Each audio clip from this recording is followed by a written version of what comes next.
तो hello everyone, आपका एक नए वीडियो में स्वागत करता हूं। तो भाई यहाँ पे कल की 2898 AD ने मिसाल कायम कर दी है, यानी कि दोस्तों प्रभास ने वो कर दिखाया है जो अभी तक किसी भी यहाँ पे साउथ के एक्टर ने नहीं कर पाया। चाहे वो अल्लू अर्जुन हो, चाहे वो चियान विक्रम हो, चाहे वो भाई रामचरण हो, चाहे वो जूनियर NTR हो, चाहे वो मोहनलाल हो, चाहे वो पृथ्वीराज सुकुमारन हो, चाहे वो ममूटी साहब हो, चाहे वो उनके बेटे डलकर सलमान हो। यहाँ पे किसी ने भी वो काम करके नहीं दिखाया जो अकेले प्रभास ने करके दिखा दिया। तेलुगु इंडस्ट्री के इस टाइम के सबसे बड़े सुपर स्टार प्रभास का नाम दोस्तों सुनहरे अक्षरों में लिखा जाना चाहिए, क्योंकि भाई सिर्फ और सिर्फ प्रभास की वजह से ही ये मूवी इतना ज़्यादा एंगेजमेंट ला पाई एंड लोगों ने इतना इंटरेस्ट दिखाया। भाई पब्लिक यहाँ पे इंटरेस्ट ले रही है मूवी के अंदर, और दिन बाय दिन इसकी जो एडवांस बुकिंग छोड़ो, बॉक्स ऑफिस कलेक्शन इतनी ज़्यादा तेज़ी से बढ़ रही है कि आप लोग यकीन नहीं कर सकते। इसकी बॉक्स ऑफिस कलेक्शन आप जाके देखो, सिर्फ और सिर्फ 11 दिन में ये मूवी 900 करोड़ प्लस तक पहुंच चुकी है। और मैंने जो आप लोगों को बोला था कि मैंने कहा देखो मेकर्स यहाँ पे पोस्टर रिलीज करेंगे 900 करोड़ प्लस का, और ये 900 करोड़ प्लस यहाँ पे मेकर्स ने पोस्टर दिखा दिया। लेकिन पर मेकर्स यहाँ पे एक गलती कर रहे हैं कि मेकर्स ने सिर्फ और सिर्फ world wide box office collection दी है, ना हमें ये बताया कि इंडिया की बॉक्स ऑफिस कलेक्शन कितनी है एंड वर्ल्ड वाइड की कितनी है। यहाँ पे ये पता नहीं लग पा रहा मेकर्स के अकॉर्डिंग, लेकिन ट्रेड के अकॉर्डिंग तो हमें पता लग पा रहा है कि ट्रेड एक्चुअली में क्या कर रही है। देखो ट्रेड ने यहाँ पे 510 करोड़ का नेट कलेक्शन दिया एंड 11 दिन का वर्ल्ड वाइड दिया है 832 करोड़ 20 लाख का, जबकि मेकर्स दे रहे हैं 900 करोड़ प्लस का, यानी कि सीधा सीधा पूरे 68 करोड़ 20 लाख का यहाँ पे जो कि एक नंबर आ रहा है ऊपर नीचे का। ये तो 900 करोड़ प्लस है, लेकिन यहाँ पे 832 करोड़ 20 लाख का आ रहा है। तो ये चीज़ यहाँ पे डिफरेंट आ रहा है, जो कि भाई क्या कह सकते हैं। यहाँ पे बहुत से लोग कह रहे हैं कि भाई हेटर्स यहाँ पे बहुत ज़्यादा हैं, और सैकनिक जो अपनी ट्रेड है ये भी कहीं ना कहीं एक तरीके से हेटर्स के रूप में हमें देखने को मिल रही है। और इस चीज़ को देख के तो मैं ये कहता हूँ कि हेटर्स की बोलती पूरे तरीके से बंद हो चुकी होगी कि ये हो क्या रहा है। सिर्फ और सिर्फ 11 दिन में वर्ल्ड वाइड 900 करोड़ तक पहुँच चुकी है। तो मुझे तो ऐसा लगता है कि 2 दिन में ये मूवी, यानी कि 13 या 14 दिन में ये मूवी आराम से 1000 करोड़ के क्लब में शामिल हो जाएगी। 1000 करोड़ के क्लब में ऑलरेडी मूवी और भी बहुत सारी शामिल हैं, लेकिन जो सबसे ज़्यादा फास्टेस्ट बॉक्स ऑफिस कलेक्शन आई है वो कल्कि की ही आई है। आप हिंदी से जाके देखेंगे तो हिंदी में आप लोगों का पूरे दिमाग ही घूम जाएगा। अभी तक हिंदी में इस मूवी ने 212 करोड़ 40 लाख का, और ये सिर्फ 11वें दिन का बता रहा हूँ मैं, कल तक का है हिंदी का 212 करोड़ 40 लाख, जिसमें से तेलुगु का हुआ है 245 करोड़ 55 लाख। यानी कि आप समझो कि तेलुगु में और हिंदी में कितना डिफरेंट है, ज़्यादा नहीं है। तेलुगु सिर्फ आगे इसलिए है क्योंकि उसका फर्स्ट डे में बॉक्स ऑफिस कलेक्शन तेलुगु की अच्छी आ गई थी, जहाँ से ये मूवी बिलोंग करती है, जो इसकी मेन लैंग्वेज है।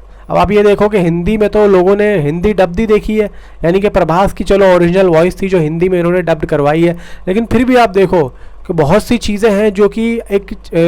अजीब लगेंगे, लेकिन फिर भी हिंदी की ऑडियंस ने इसको पूरे तरीके से अप्रिशिएट किया, इस मूवी को जो है अपनाया, और इस मूवी को हर जगह में दोस्तों वायरल कर दिया। और ऐसी मूवियाँ बहुत लोगों को मैं कह रहा हूँ कि पसंद आ भी रही हैं। बहुत से लोग मुझसे कह रहे हैं कि भाई मैंने देखी है, मैंने 2 बार देख ली, मैंने 3 बार देख ली, क्योंकि ये चीज़ मैं इस मूवी के अंदर देख रहा हूँ, क्योंकि पब्लिक यहाँ पे टूट के पड़ रही है। क्योंकि देखो यहाँ पे मूवी को जो जोड़ा है ना वो महाभारत से जोड़ा है, और पब्लिक इसी चीज़ को देख के ना इसके पीछे भाग रही है। जो महाभारत के जो सीन दिखाए हैं मूवी के अंदर वो काफ़ी ज़बरदस्त दिखाए हैं, बहुत ही उम्दा दिखाए हैं। और अभी जो एक यूट्यूबर है प्रेम अनफिल्टर, उस पे एक बंदे ने यहाँ पे खुलासा किया है कि आने वाला जो पार्ट होगा उसमें कुछ बैक सीन दिखाए जाएंगे, यानी कि जो अभी हमने देखा है ना उससे पहले के सीन, यानी कि अज्जू और कायरा का जो सीन है वो एक लव सीन भी हमें देखने को मिल सकता है। और पुराना जो एक कैप्टन है डलकर सलमान का, वो भी हमें उसका बैक स्पेस देखने को मिल सकता है, या फिर एक आगे का स्पेस यानी कि फ्यूचर का, कि भाई वो कॉम्प्लेक्स में है तो कहाँ है, क्योंकि अभी तक हमने देखा नहीं है। अब देखो यहाँ पे कहा जाए कि दिशा पटनी का जो कैरेक्टर है वो कॉम्प्लेक्स के अंदर है, तो आई थिंक सो मुझे ऐसा लगता है कि या तो जो डलकर सलमान है